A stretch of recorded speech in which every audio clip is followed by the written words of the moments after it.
وابستگی کسی سے ہے تو نبی علیہ السلام کی ذات سے ہے. عقیدت، محبت، جو تعلق بھی ہے سب ختم ہو جائیں گے، لیکن حضور کا تعلق کبھی ختم نہیں ہوگا. تو اس لیے بزرگوں اور دوستو یہ یاد رکھیے گا، میرے آقا کے بعد کوئی نبی نہیں آئے گا. حضور آخری نبی ہے، یہی عقیدہ ہے، یہی ایمان ہے، اسی پہ زندہ رہنا ہے، اسی پہ مرنا ہے. حضور کے بعد کسی کو نبی نہیں. آپ خود دیکھیں نا کیسی کمال کی بات ہے. آقا علیہ السلام فرماتے ہیں وَبِي خُتِمَ النَّبِيُّونَ، اللہ نے مجھ پہ نبوت کو ختم کر دیا. لا نبی بعدی، میرے بعد کوئی نبی نہیں. انا خاتم النبیین، میں آخری نبی. امام اہل سنت امام شاہ احمد رضا خان فاضل بریلی رضی اللہ تعالیٰ عنہ آپ فرمایا کرتے تھے قادیانی کافر، جو اس کے کفر میں شک کرے وہ بھی کافر، اور جو اس سے دلیل مانگے فرمایا وہ بھی کافر. اس سے دلیل مانگے کہ ہاں جی اچھا تم صحیح ہو تو تم بتاؤ کیا دلیل ہے. اعلیٰ حضرت فرماتے وہ بھی اسی کے ساتھ ہے. کیوں؟ فرمایا حضور کے لیے دلیل، حضور آخری نبی، اس کے متوازی کوئی بندہ کہ میں نبی اور اس سے دلیل مانگی جائے.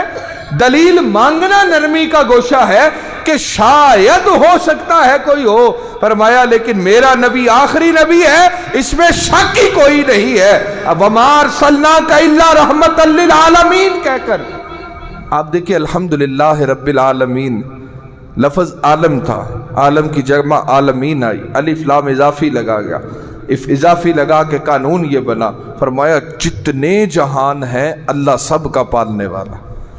ایک نہیں، دو نہیں، تین ہوتے تو پھر عالمین کافی تھا. الف لام اضافی لگا کے غیر متناہی لا متناہی کر دیا. فرمایا جتنے جہان ہیں، جس کو رب نے بنایا وہ سب کا پالنے والا ہے. جب حضور کی باری آئی تو فرمایا وَمَا أَرْسَلْنَاكَ إِلَّا رَحْمَةً لِّلْعَالَمِينَ. سیم لفظ عالمین ادھر بھی آیا. تو کیا مفہوم ملا؟ فرمایا محمد عربی صلی اللہ تعالیٰ علیہ وسلم کو تمام جہانوں کے لیے رحمت بنائے. تو وہی لفظ ادھر رب کے ساتھ بھی آیا، ادھر رحمت کے ساتھ بھی آیا. مفہوم واضح کر دیا. فرمایا اب یہ یاد رکھنا اللہ وہ ہے جو سب جہانوں کا پالنے والا ہے، اس کے بعد رب کوئی نہیں، اور محمد وہ ہے جس کے بعد نبی کوئی نہیں. تو یہ طے شدہ چیز ہے. مت ایسی باتیں کہی جائیں کہ جس سے تشویش ہو کہ حضور علیہ السلام کی ناموس پر پھر بعد میں دلیلیں دے دیں کہ ہم بھی مسلمان ہیں، ہم بھی سب مسلمان ہیں. اس لیے حضور علیہ السلام کی ناموس پر زندہ رہنا ہے، اسی پہ مرنا ہے. یہی عقیدہ ہے، یہی ایمان ہے، یہی مقصد حیات ہے.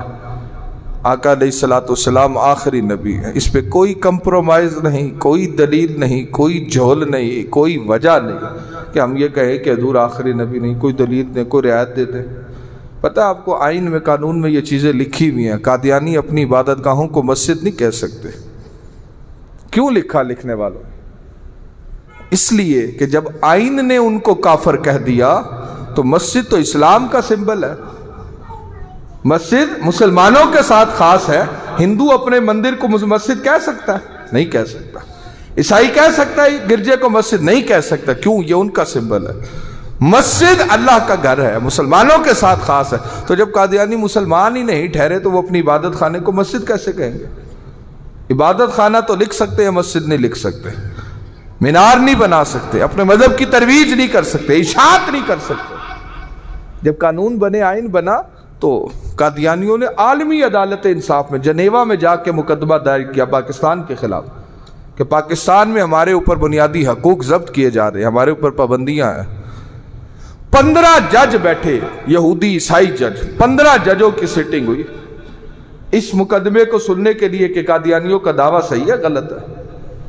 اس وقت صدر ضیاء الحق تھا، اور ضیاء الحق نے یہ نعرہ لگایا کہ پاکستان میں کوئی ایسا بندہ ہے جو جائے اور عالمی عدالت انصاف میں یہودیوں عیسائیوں کے سامنے کھڑا ہو کر اپنے نبی کی ختم نبوت کا جھنڈا لہرائے اور وہاں پر ختم نبوت کا مقدمہ جیت کر آئے.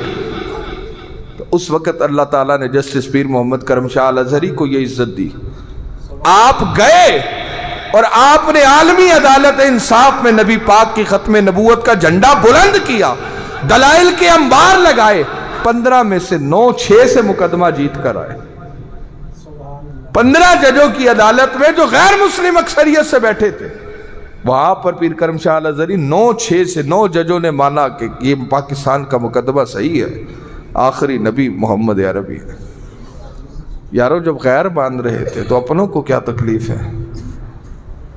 اور ایک جملہ مجھے علامہ کوکب نورانی اکاڑوی دامت برکاتہ العالیہ کا بڑا پسند آیا، میں نے 2 دن پہلے سنا۔ وہ کہتے ہیں ہمیں قادیانیوں پر وہ اپنے مذہب کے مطابق زندگی گزاریں، لیکن بنیادی بات وہ کہتے ہیں کہ اسلام کا نام لے کر اسلام کے خلاف بات کیسی؟ جب آئین انہیں کافر کہہ رہا ہے تو پھر وہ اپنے آپ کو کافر ڈکلیئر کر کے اپنے مذہب کے مطابق زندگی گزارے۔ جب آئین اور شریعت انہیں مسلمان مان ہی نہیں رہی تو پھر وہ خود کو مسلمان کیسے ظاہر کر سکتے ہیں؟ یہ ہمارے یہاں پر پاکستان ہے نا، دنیا میں کہیں نہیں چھیڑخانی، ہمارے یہاں ہوتی رہتی ہیں۔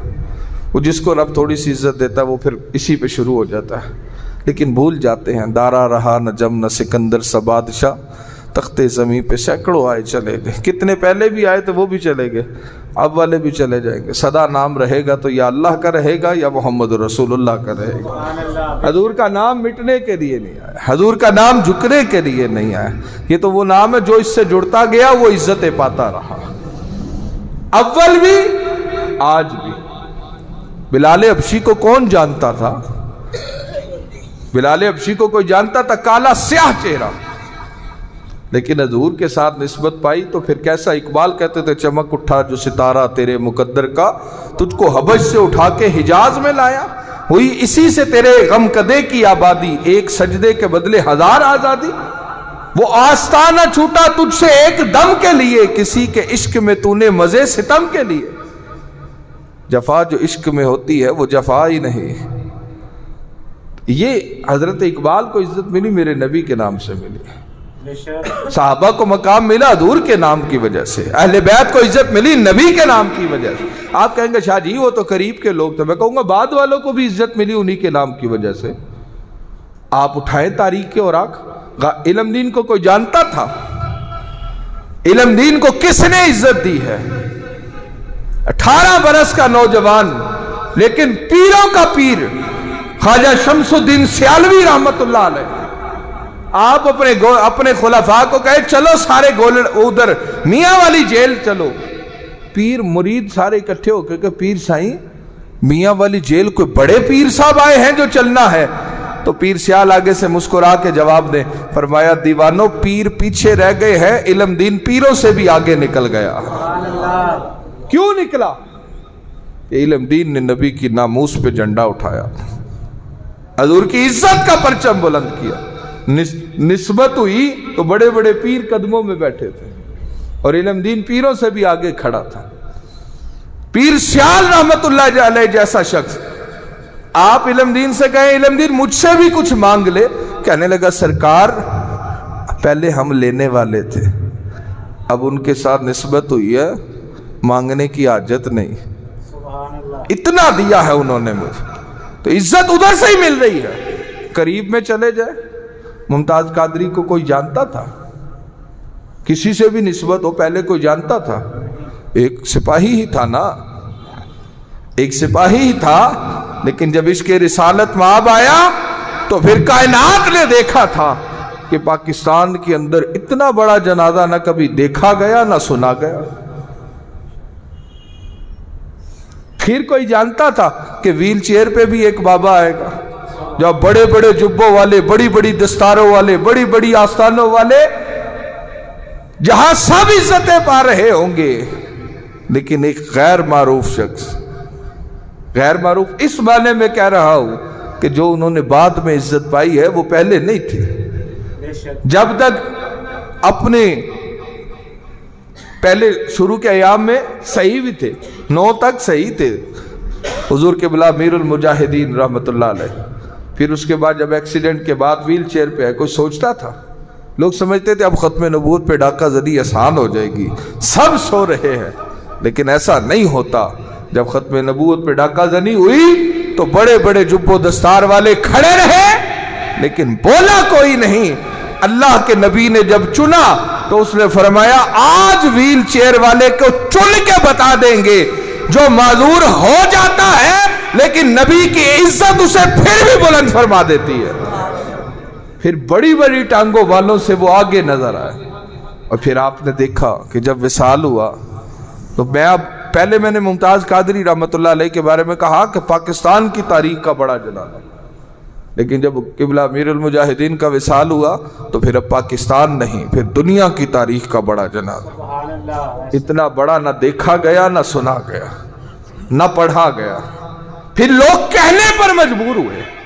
اور جس طرح بابا جی کہتے تھے نا حضرت اقبال کے قدموں میں بیٹھ کر کہ 10 ہے اقبال، ایک ان کا اپنا انداز لب و لہجہ تھا، اقبال 10 مزہ آئے چس آئی. تو خادم صاحب کا جب میرا دل کہتا ہے جس وقت ان کا جنازہ مینار پاکستان کے قرب میں ہوگا تو اس وقت وہ جنازہ بھی کہہ رہا ہوگا اقبال 10 ہون چس آئی. کہ ایسا مجمع، ایسا لوگوں کا ہجوم کبھی دیکھا ہے تو دل کہتا ہے پھر اقبال بھی قبر سے بولا ہوگا بات تو وہی ہے جو میں نے پہلے کہی تھی کہ محمد سے وفا تو نے تو ہم تیرے ہیں، یہ جہاں چیز ہے کیا لوح و قلم تیرے ہیں. تو پھر بزرگوں اور دوستو بات یہی ماننی پڑے گی، عزت حضور کے دین سے ہے، مقام حضور کے دین سے ہے. ختم نبوت پہ نہ پہلے کبھی کوئی سمجھوتا ہوا نہ آگے کبھی ہوگا. حضور آخری نبی اٹل ہے. اسی لیے اعلیٰ حضرت کہتے تھے ان سے تو قادیانیوں سے دلیل مانگنا بھی فرمایا کہ وہ انہی کے ساتھ کھڑا کر دے گی. شک ہے کسی کو؟ دل مضبوط ہے یہ. اور اس سے یہ بات اپنے ذہن میں رکھیں، ٹھیک یہ بات اپنے ذہن میں رکھیں کہ حضور آخری نبی ہیں، اس پہ کوئی کمپرومائز نہیں. حضور علیہ الصلوۃ والسلام کے بعد کوئی نہیں. یہ جتنے بھی آئیں گے سب چلے جائیں گے. دارا رہا نہ جم نہ سکندر سا بادشاہ.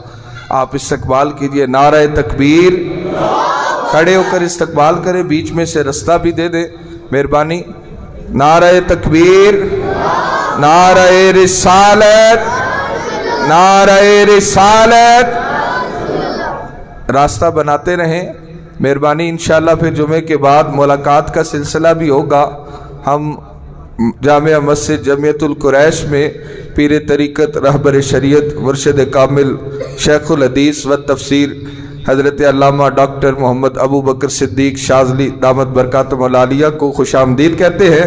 ایک استقبالیہ نعرہ ہو جائے، نعرہ تکبیر، نعرہ رسالت، نعرہ حیدری، تاجدار ختم نبوت.